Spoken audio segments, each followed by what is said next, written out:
When you think of hydraulic system maintenance, what's the first thing that comes to mind? Most likely it's replacing filters, servicing reservoirs, or changing components. Well, the hydraulic system's pieces and parts that need the most attention aren't components and filters. They're lines, B-nuts, O-rings, and seals. We'll break down 100 hydraulic system problems that Continental Airlines experienced with its A300 fleet.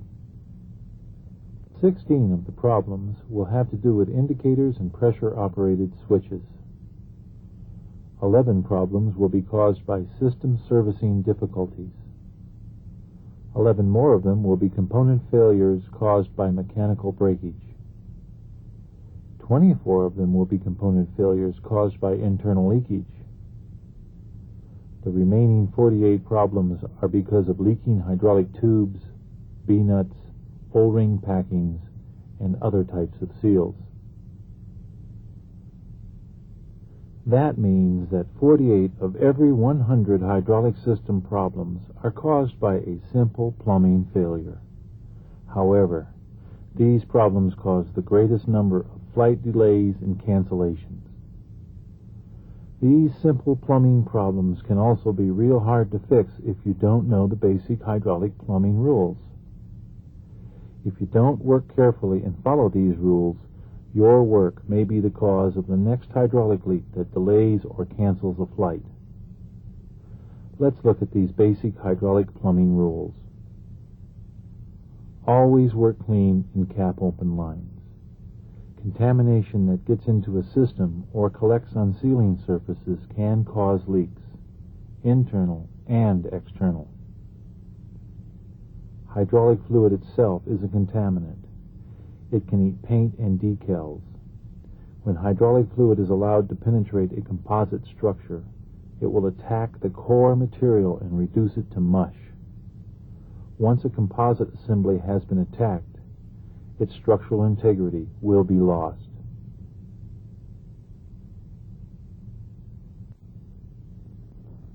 To avoid damage caused by twisting, tearing, and chipping, always lubricate O-ring packings, seals, backup rings, and fitting threads with hydraulic fluid before assembly.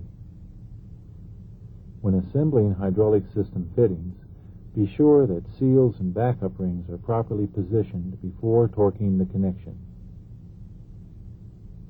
When installing an elbow fitting into a component, be sure that all the threads are completely screwed into the boss. This is to make sure that the O-ring packing rides in the undercut and not on the threads. To prevent an elbow fitting from turning while its lock nut is being torqued, hold it with a second wrench. To make a stress-free installation, be sure that all elbow-to-pipe connections are correctly aligned before torquing the B-nuts. Do not use pointed, sharp-edged, or steel tools to remove or install O-ring packing, backup rings, and seals. Damage may occur.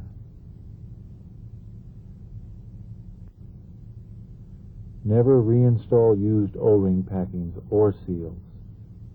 Once they've been compressed, they will never regain their original shape again. It's okay to reinstall backup rings and washers again if you are sure that they have not been damaged. Remember this: if you have any doubt, always install new ones. Before torquing a B-nut, be sure that the tube fits squarely into the fitting. Never force or bend a tube to make it fit. Metal tubes don't stretch. If a piece seems shorter upon reinstallation or after a component change, something is wrong. Stop, think, and investigate the problem before you proceed. Make sure that tubes are not forced into clamps or line blocks. A stressed installation will lead to a cracked tube at the nearest fitting or B-nut, and you can bet it won't be long before it happens. If clamps or line blocks are removed so a tube or component can be replaced, be sure that they are reinstalled again. Tubes that are not properly supported will vibrate. Vibration is the greatest enemy of a hydraulic system. It causes tubes to crack and connections at fittings to loosen up and leak. When repairs are finished, always bleed the system and leak check your work. We, the mechanics, have control of torquing. The lack of proper torquing is the single greatest cause of leaks. Those calibrated elbows are notorious for being out of calibration. Use a torque wrench. All right, that's the basic rules. They can keep you out of trouble. Airbus has a booklet available called Hydraulic Systems Working Practices. It contains information from the Airbus Maintenance Manual that will help you maintain leak-free hydraulic systems in your aircraft.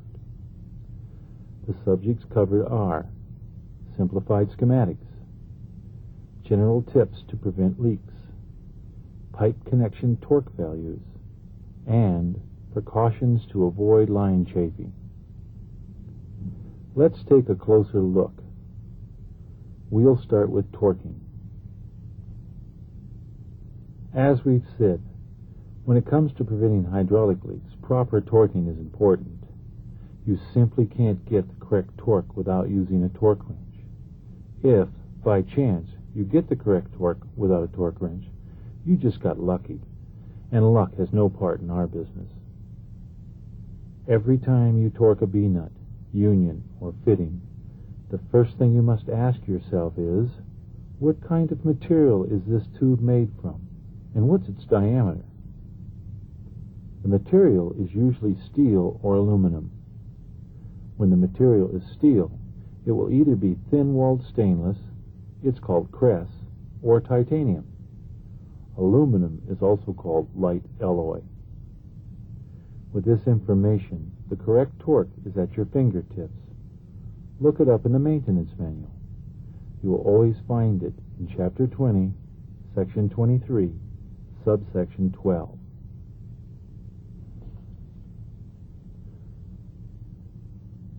The tables or charts are laid out according to the pipe diameter and the type of material used to manufacture the pipe.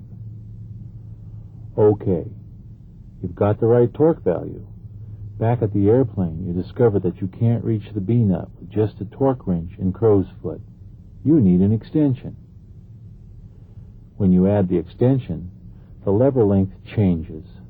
That's the distance between the center of the handle and the center of the crow's foot. That means your torque value must also change because of the increased leverage. Do you remember the formula T2 equals T1 times A over A plus B? With it, you can compute the new torque. Let's do an example problem using the formula. Our tubing diameter is 9.52 millimeters, and it's made from aluminum, light alloy. The chart states that the torque range is 1.8 to 2.0. If we were working in pounds rather than metrics, we would use the numbers in parentheses.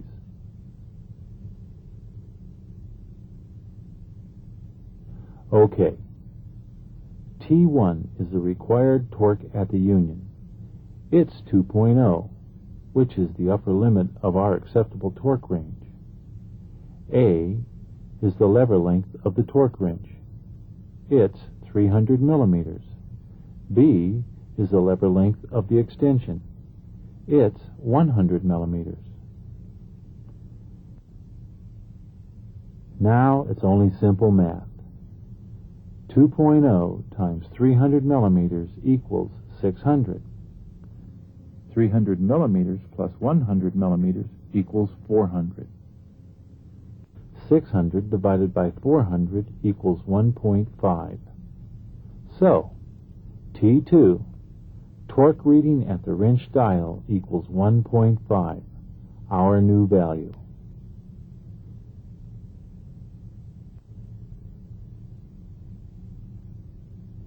Let's say you are working with a torque wrench that reads in inch-pounds of torque. Then, if T1 equals 14 foot-pounds of torque, T2 will equal 10.5 foot-pounds. One more math step is required to convert the 10.5 foot-pound reading into an inch-pound reading. Multiply 10.5 times 12 inches. The new reading will be 126 inch-pounds. If you don't use a torque wrench, one of two things will happen. If the tubing is steel, the B-nut will be under-torqued. If the tubing is aluminum, it will be over-torqued. Studies by the manufacturers and the airlines have proven this to be true. Under-torqued steel leaks, but over-torqued aluminum cracks, compresses, and fails. Look the torque up in the Airbus maintenance manual. It's the only way a professional works. The Hydraulic Systems Working Practices booklet also has information in it about torquing hydraulic tubes and torque values. Remember, this booklet is only a quick reference guide and is not regularly updated. The Airbus maintenance manual is always the final reference document. If a B-nut or a connection at a component is found to be leaking, it must be disconnected and inspected for damage. The tube may be cracked or worn because of vibration. Whenever a connection with an O-ring packing is disconnected, always replace it. O-rings compress and harden with age. If you should ever come across a leather backup ring, be sure you replace it with an equivalent one made of Teflon. If a tool is necessary to remove or install a seal, use one made of brass or a similar material. Remember, hard, sharp-edged tools can damage seals and sealing surfaces. Alignment of hydraulic tubes. You'd think that was automatic.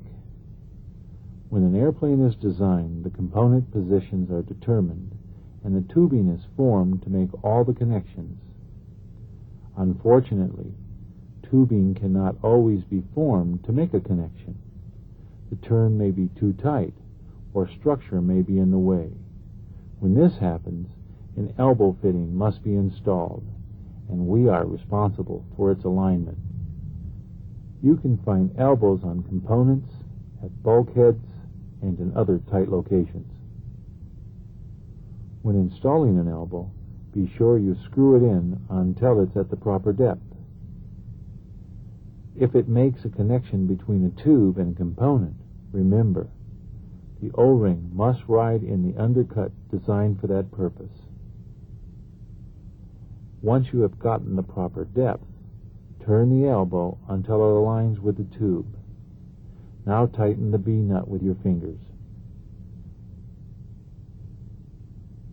Hold the elbow with a wrench and torque the lock nut. After that, check the alignment with the tube by turning the B-nut with your fingers. If it doesn't bind, you've got it right. Now torque the B-nut, and you'll have a properly torqued, stress-free connection. Stress. To create a stress-free tubing installation, there are 4 steps. Position the tube with the clamps loose. This allows the tube and the fitting to align with each other. Align the tube and the fitting by hand, and bottom the tube in the fitting. Remember to smear the threads with hydraulic fluid. Hold the tube in alignment and tighten the B-nut by hand until it contacts the sleeve shoulder. If you can't screw the B-nut down by hand, it's not properly aligned. Now, torque the B-nut to the proper torque as shown in Chapter 20 of the Airbus Maintenance Manual. Remember to hold the union with a wrench while you torque the B-nut. One last thought about stress. If a B-nut is used to stretch the tubing, the connection will not be stress-free. Now we know that tubing can't really stretch, so the stress will most likely cause a leak or a blowout. Always be on the lookout for the risk of chafing. If it looks like a hydraulic tube could come into contact with structure or another hydraulic tube, use nylon ties and flexible blocks and tie straps to hold the tubing in its correct position. Be careful and don't add stress to the hydraulic tube that's being tied down. Chapter 20, Section 23, Subsection 14 of the Airbus Maintenance Manual explains the correct way to use nylon ties, flexible blocks, and tie wrap straps. Their use is also covered in the Hydraulic Systems Working Practices booklet in Section 4, Precautions to Avoid Line Chafing. After working on a hydraulic system, the reconnected tubes and fittings must be leak checked. Before actually doing the check, the work area must be clean and dry. If you find a leak, depressurize the system. Disconnect the tube and inspect the connection for damage. After the inspection is completed, torque the connection to the correct torque value. When the work is finished, the system must be bled. Any time a tube is disconnected, fluid is lost and air replaces it. A300 hydraulic systems are a closed-loop design. The fluid leaves the reservoir, carries the hydraulic energy to the components that do the work, and then returns to the reservoir. The system, through normal operation, will bleed itself. The only components on the aircraft that will not self-bleed are the brakes. Good maintenance practices tell us to accelerate the bleeding process and remove any trapped air before the airplane flies. To complete the process, you power up the system's pumps, electric or engine-driven, and operate that part of the system that was worked on.